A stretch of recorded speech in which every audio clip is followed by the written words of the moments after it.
గ్రామీణ ప్రాంతాలకు ఆర్టీసీ సేవలను మరింత మెరుగుపరిచేందుకు ప్రభుత్వం ప్రత్యేక దృష్టి చేస్తుందని ప్రభుత్వ విప్ పెద్దపల్లి ఎమ్మెల్యే చింతకుంట విజయరమణారావు తెలిపారు. పెద్దపల్లి మండల తుర్కల బద్దికుంట గ్రామంలో పెద్దపల్లి నుంచి చొప్పదండి వరకు నడిచే నూతన ఆర్టీసీ బస్సును ఆయన ప్రారంభించారు.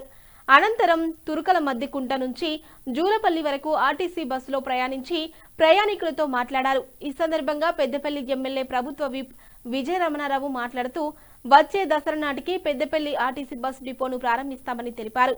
కొత్త బస్సు ప్రారంభంతో గ్రామీణ ప్రాంత ప్రజలకు రవాణా సౌకర్యం మరింత మెరుగుపడుతుందని పేర్కొన్నారు. ఆర్టీసీ చరిత్రలో పెద్దపల్లి బస్ డిపో పేరును నమోదు చేసే అవకాశం కాంగ్రెస్ ప్రభుత్వానికి దక్కిందన్నారు. ప్రజా ప్రభుత్వంలోనే పెద్దపల్లి బస్ డిపో ఏర్పాటుకు నిర్ణయం తీసుకోవడం చారిత్రాత్మకమని చెప్పారు. గత ప్రభుత్వాలు ఆర్టీసీ ప్రయాణికుల సమస్యలను పట్టించుకోలేదని విమర్శించారు. ప్రస్తుతం గ్రామీణ ప్రాంతాలకు కూడా ఆర్టీసీ సేవలను విస్తరించేందుకు ప్రభుత్వం చర్యలు తీసుకుంటుందని తెలిపారు. కొత్త బస్సు డిపో ఏర్పాటుతో రాష్ట్రంలో వివిధ ప్రాంతాలు, రాజధాని హైదరాబాద్తో పాటు పెద్దపల్లి నియోజకవర్గంలోని గ్రామీణ ప్రాంతాలకు మెరుగైన రవాణా అనుసంధానం కల్పించనున్నట్లు పేర్కొన్నారు. ప్రారంభం చేసుకోబోతా ఉన్నాం. బస్ డిపో ప్రారంభం అయితే మన చిరకాల వాంఛ. మనం ఎన్నో ప్రభుత్వాలు వేరు, ఎంతో మంది ఎమ్మెల్యేలు వేరు, ఎంతో మంది ముఖ్యమంత్రులు వేరు, కానీ ఎవ్వరు కూడా పెద్దపల్లి బస్ డిపో తీసుకురాలేకపోయారు.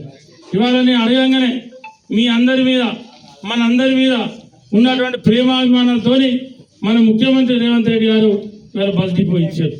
మనం ఇవాళ ఎక్కడికి పోయినా కదా ఈ బస్సు మీద మీరు వెనక పోయి చూస్తే ఇది గోదావరిఖండ్ డిపో అని ఉంటుంది, కానీ మీరు ఏడికి పోయినా మన పెద్దపల్లి పేరు కనబడదు. అట్లనే ఎన్నోసార్లు బాధపడ్డ సందర్భం ఉంది. ఇవాళ ఇంకొక 2-3 నెలలు అయితే మీరు హైదరాబాద్ వేనా, వరంగల్ వేనా, విజయవాడ వేనా, ఎక్కడో కాడ మన పెద్దపల్లి పేరున్న బస్సు మీకు కళ్ళకి కనబడతా ఉంటుంది. అది మనం చూడబోతా ఉన్నాం. ఇంకొక 3 నెలలు అయితే మన డిపో పేర్లు పెట్టుకొని మనకే మన బస్సులు కనబడతా ఉంటాయి.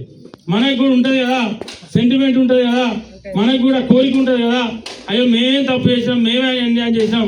పెద్దపల్లి పార్లమెంట్ నియోజకవర్గం డివిజన్ ఎప్పుడు ఉమ్మడి కరీంనగర్ జిల్లా 3 డివిజన్లు ఉంటే ఇలా పెద్దపల్లి డివిజన్ ఒకటి, కరీంనగర్ డివిజన్ ఒకటి, జగిత్యాల డివిజన్ ఒకటి.